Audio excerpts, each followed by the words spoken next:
एक भी आंसू सियासत के लिए ख़तरा है, एक भी आंसू सियासत के लिए ख़तरा है। तुमने देखा नहीं आंसुओं का समंदर होना। अगर हम देखें तो तमाम सारी योजनाओं का जिक्र वहाँ पर वो करते हुए नज़र आते हैं, लेकिन एक बार भी उनकी ज़ुबान से इन मज़दूरों का जिक्र नहीं होता। तो अफसोस होता है कि क्या गरीब की जान की कीमत नहीं है। कल जब आप स्टेडियम में बैठते हैं, मैच देखते हैं, मुस्कुराते हैं, और यहाँ पर जिस तरह से मज़दूरों की जानें फंसी हुई हैं, उनके परिवार कहीं ना कहीं रो रहे हैं, मातम मना रहे हैं, हंगामा भी कर रहे हैं वहाँ पर, और अधिकारी वही बात कहते हुए नज़र आ रहे हैं कि उम्मीद रखिए। वो कितनी दुख भरी और दर्द भरी है। वो मज़दूर कह रहे हैं कि आप हमें बचाने की कोशिश भी कर रहे हैं या हमसे झूठ बोल रहे हैं। देखा जाए तो उत्तराखंड की जो भी मौजूदा सरकार है कहीं ना कहीं इन सभी मामलों में यहाँ पर फेल रही है। नमस्कार, मैं नाज़मीन खान, आप देख रहे हैं SPN 9 न्यूज़। आपका स्वागत है मेरे खास प्रोग्राम बात सच की में। दिवाली का त्यौहार बीत गया, छठ पूजा का त्यौहार भी बीत गया, लेकिन टनल में फंसे हुए 39 मजदूरों के लिए ये त्यौहार फीके ही साबित हुए, क्योंकि ना तो उनकी दिवाली मन पाई, ना ही बाकी और तमाम त्यौहार, जिसको लेकर अब सब्र का बांध टूटता हुआ नजर आ रहा है। क्योंकि लगभग 9 दिन बीत चुके हैं, रेस्क्यू ऑपरेशन जारी है, लेकिन सरकार की तरफ से अभी तक कोई भी खुशखबरी सामने नहीं आई है कि इन 40 मजदूरों को बाहर निकाल लिया गया है। आपको बता दें कि यहाँ पर सिलकियारा सुरंग के अंदर मजदूर फंसे हुए थे। ये मजदूर दिवाली वाले दिन से ही फंसे हुए हैं, और जब खबर सामने आती है कि यहाँ पर सुरंग का एक हिस्सा धंस जाता है, जिस दौरान मजदूर फंस जाते हैं, उसके बाद अफरा तफरी का माहौल तो पैदा होता है। वहाँ पर उत्तराखंड के CM पुष्कर सिंह धामी भी पहुंचते हैं, रेस्क्यू ऑपरेशन भी देखा जाता है, तमाम मशीनें भी लाई जाती हैं। आपको बता दें कि अमेरिका की ऑगर मशीन भी यहां पर लाई जाती है, वो भी खराब हो जाती है, सारी चीज़ें फेल नज़र आती हैं। लेकिन उसके बावजूद हमारे देश के प्रधानमंत्री कहाँ व्यस्त नज़र आते हैं? वर्ल्ड कप देखते हुए। उसके बाद उन पर कई सवाल दागे जाते हैं कि आखिरकार देश के प्रधानमंत्री को समय है वर्ल्ड कप देखने का, लेकिन देश के प्रधानमंत्री के पास समय नहीं है कि उत्तराखंड पहुंच जाए, उत्तरकाशी पहुंच जाए, जहां पर टनल में जो फंसे हुए 40 मजदूर जो सरकार से गुहार लगा रहे हैं कि आखिरकार हमें कब निकाला जाएगा, उनकी सुध लेने नहीं पहुंचते हैं। जिसके बाद तमाम मजदूरों के परिवार सीधे सीधे तौर पर सरकार पर सवाल दागते हुए नजर आते हैं। यहाँ पर सरकार की तो गलती होती है, साथ ही साथ उस कंपनी की भी गलती नजर आती है जो यहाँ पर कॉन्ट्रैक्ट लेती हुई नजर आई, और यहाँ पर मजदूरों को त्योहार के दिनों में यहाँ पर काम के लिए छोड़ देती है, ना तो छुट्टी देती है और ना ही उनका ख्याल रखा जाता है। आखिरकार मजदूरों की जान क्या इतनी सस्ती है कि इतनी आसानी से उन्हें छोड़ दिया जाता है? आखिरकार ये कंपनियां पैसों की आड़ में क्यों मजदूरों के साथ खिलवाड़ करती हैं, क्यों गरीबों के साथ खिलवाड़ करती हैं? दरअसल कंपनी का नाम आपको बता दें, नवयुग इंजीनियरिंग लिमिटेड है। ये कंपनी ने यहाँ पर कॉन्ट्रैक्ट लिया सरकार से। यहाँ पर सुरंग बनाई जा रही थी, जो उत्तरकाशी से यमुनोत्री धाम तक का ये सुरंग बनाई जा रही थी, जो 26 किलोमीटर तक की ये सुरंग बनाई जाती, और सफ़र यहाँ पर आसान होता। देखा जाए तो उत्तराखंड में कई ऐसे मामले देखने को मिले हैं जहाँ पर सरकार यहाँ पर पहाड़ों से छेड़छाड़ करती है, और उसके बाद नुकसान किसको झेलना पड़ता है? यहाँ पर मजदूरों को, यहाँ पर रहने वाले को। तो ऐसे में सीधे सीधे तौर पर सवाल सरकार और कंपनी पर उठते हैं, और आखिरकार इन मजदूरों को कब बाहर निकाला जाएगा? दरअसल आपको बता दें कि ये तमाम सवाल तो यहाँ पर बनते हुए नजर आते हैं, और तमाम सवालों के जवाब देने के लिए इस न्यूज़ रूम में तमाम लोग भी मौजूद हैं। सबसे पहले अमन सर मेरे साथ मौजूद हैं। सर, आपका बहुत बहुत स्वागत है। सर, जिस तरीके से देखने को मिल रहा है कि उत्तरकाशी टनल हादसे के दौरान 9 दिन बीत जाते हैं, लेकिन मजदूर अभी तक बाहर नहीं निकाले जाते हैं, वहीं हमारे देश के प्रधानमंत्री वर्ल्ड कप देखने के लिए सीधे तौर पर स्टेडियम पहुंच जाते हैं। क्या वहां ज़्यादा ज़रूरी था जाना, या फिर टनल में जो हादसा हुआ है वो उनके लिए कोई बड़ी बात नहीं लगती? बाकी नाज़मीन की जिस तरह से हम देखें जिस तरह पूरे मामले को, तो ये बताता है कि किस तरह की लापरवाही, किस तरह का एक तरीके से इसको गैर जिम्मेदाराना तरीके से नज़रअंदाज करके जो चीज़ें पेश की जा रही हैं, वो ये बताता है कि सरकार ने ढुलमुल रवैया अपनाकर इसको नज़रअंदाज कर दिया है। सबसे महत्वपूर्ण बात तो ये है कि जिस तरीके से अगर हम देखें कि 10 दिन तकरीबन हो गए हैं मज़दूरों को अंदर फंसे हुए, लेकिन अभी तक ये मुद्दा इतना मीडिया में हाईलाइटेड हुआ नहीं है, नेताओं की ज़ुबान पर आया नहीं है। अगर आप देखें PM मोदी झारखंड जाते हैं, वहाँ पर एक बार भी जिक्र नहीं करते कि इस राज्य के 17 मजदूर उस टनल के अंदर फंसे हुए हैं, जबकि अगर हम देखें तो तमाम सारी योजनाओं का जिक्र वहाँ पर वो करते हुए नज़र आते हैं, लेकिन एक बार भी उनकी ज़ुबान से इन मजदूरों का जिक्र नहीं होता। तो अफसोस होता है कि क्या गरीब की जान की कीमत नहीं है, क्या उसके ऊपर आप जो है इस तरह की अनदेखी करेंगे, जबकि आप ये कहते हो कि मैं 80 करोड़ लोगों का पीएम हूँ, मैं उनको मुफ्त में खाना खिलाता हूँ, लेकिन जब ऐसी चीज़ें सामने आती हैं तब आप जो है उसमें कहीं भी इन्वॉल्व नज़र नहीं आते। तो सवाल उठना तो लाजमी सी बात है कि आपके ऊपर सवाल उठेंगे, और जाहिर बात है कल जब आप स्टेडियम में बैठते हैं, मैच देखते हैं, मुस्कुराते हैं, और यहाँ पर जिस तरह से मज़दूरों की जानें फंसी हुई हैं, उनके परिवार कहीं ना कहीं रो रहे हैं, मातम मना रहे हैं, हंगामा भी कर रहे हैं वहाँ पर, और अधिकारी वही बात कहते हुए नज़र आ रहे हैं कि उम्मीद रखिए। देखिए, जो टनल बनाने का प्रोसेस है वो किस तरह से उसके ऊपर सवाल उठ सकते हैं, ये वो यही बताता है कि एक के बाद एक मशीनें ख़राब हो रही हैं तमाम, कभी अमेरिका से, कभी दूसरे देशों की बात की जा रही है कि वहाँ से मशीन लाएंगे,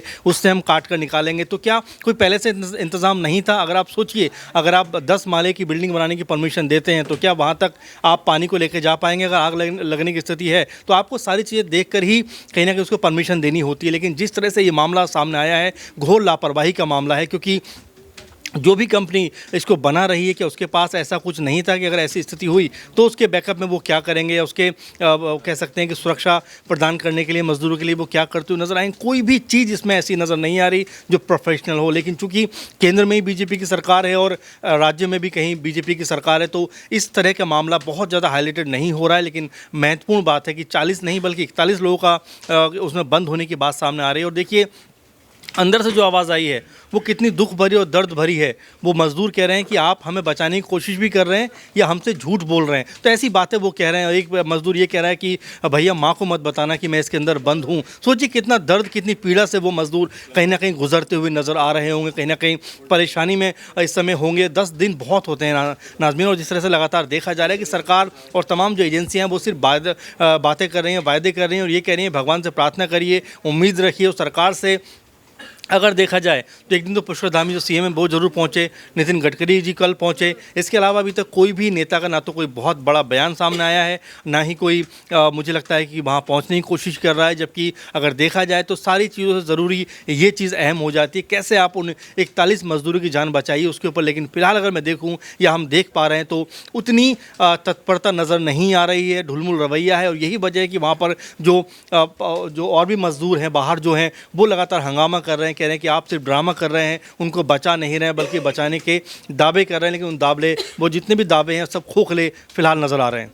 सर, यहाँ पर एक बड़ा आरोप कंपनी पर भी लग रहा है। नवयुग जो कंपनी है, आपको बता दें कि अगस्त के महीने में यहाँ पर एक कॉन्ट्रैक्ट उन्होंने और लिया था महाराष्ट्र में एक्सप्रेसवे बनाने का। उस दौरान भी कई बड़े हादसे देखने को मिले थे। उस दौरान भी इस कंपनी के खिलाफ जांच देने के आदेश दिए गए थे, लेकिन ना तो कंपनी के खिलाफ कोई जांच होती हुई नजर आई, ना ही उन गरीब मजदूरों को लेकर कोई बड़ा कदम उठाया गया। और आप हाल ही में ये उत्तरकाशी का मामला देख रहे हैं।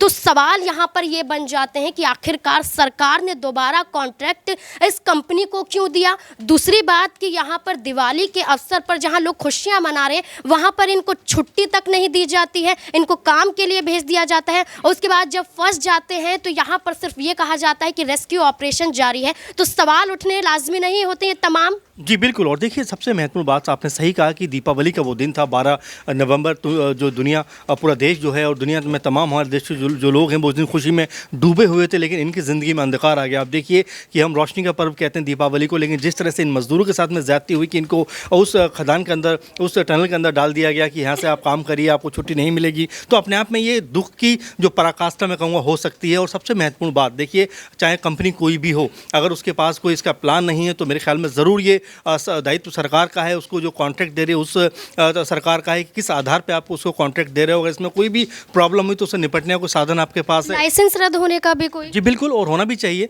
देखिए, अब इसमें सबसे महत्वपूर्ण बात यह है कि इन मजदूरों को कैसे बाहर निकाला जाए वो ज़रूरी है। देखिए, अभी हम देखें तो लगातार सिर्फ बातें की जा रही हैं, लगातार सिर्फ वायदे किए जा रहे हैं। 10 दिन के बाद भी अभी तक कि हम यहाँ से इसको खुदाई करने वाले हैं, यहाँ से हम उसकी जो है राह निकालने वाले हैं कोई, लेकिन फ़िलहाल सिर्फ बातों के अलावा ऐसा कुछ नज़र नहीं आ रहा जिसके ऊपर आप ये कह सकें कि हाँ इसमें कोई सच्चाई है, क्योंकि जो परिवार के लोग हैं वो लगातार यही बात कह रहे हैं कि सिर्फ बातों के अलावा सरकार या जो भी एजेंसी इसमें लगी हुई हैं और बात कर रहे हैं कि भाई हम इसको जो है आज निकाल लेंगे, कल निकाल लेंगे, लेकिन अभी तक 10-11 दिन हो गए सोचिए उसके, अभी तक कोई भी मुझे लगता है कि संभावना कह सकते हैं कि अभी बहुत कम है, क्योंकि कोई भी स्पष्ट जवाब नहीं दे रहा है। दुआएं करने की बात कर रहा है कि हम ठीक करने का प्रयास कर रहे हैं, महंगी मशीनें लेके आ रहे हैं, वो ख़राब हो जा रही हैं, तो इसका मतलब कोई आपके पास प्लान है नहीं। और अगर ऐसा प्लान आपके पास नहीं है तो फिर क्या ज़रूरत है इस तरह की चीज़ों को करने की, क्योंकि पहले ही हम देख रहे हैं कि उत्तराखंड के अलावा हिमाचल और तमाम जो पहाड़ी राज्य वहाँ पर किस तरह की